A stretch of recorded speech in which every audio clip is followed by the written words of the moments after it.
بسم اللہ الرحمن الرحیم۔ سرکار دو عالم شفیع معظم نور مجسم صلی اللہ علیہ وآلہ وسلم ارشاد فرمائیں اذا اذنب العبد، جس ویلے بندہ کوئی گناہ کریندا، نوکتا فی قلبہ نقطۃ سوداء، اس بندے دے دل دے ہوتے ایک سیاہ نقطہ چھا ویندا، اور وہ سیاہ نقطہ فاذا تابا، جس ویلے بندہ توبہ کر گھندا، سوکلا منہا، اگر بندہ توبہ کر گنے وہ نقطہ مٹا دیتا ویندا،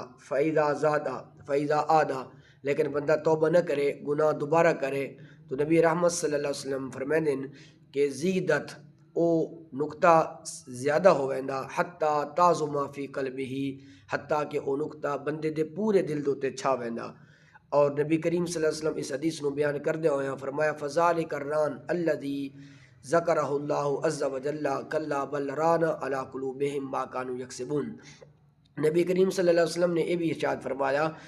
اے او زنگ ہے جس کا ذکر اللہ رب العالمین نے اپنی لا ریب کتاب دے اندر بیان فرمایا۔ تو دوستو محترم سامعین، جس ویلے بندہ کوئی گناہ کر باوے تو گناہ تو بعد کوشش کرنی چاہیے، بندے نو توبہ کرنی چاہیے تاکہ او سیاہ نقطہ مٹ بنے۔ اگر بندہ توبہ نہ کرے سی تو او سیاہ نقطہ چھاوے سی اور بندے دا دل کالا ہوئے سی۔ اللہ پاک سنو اس حدیث مبارکہ دوتے عمل دی توفیق عطا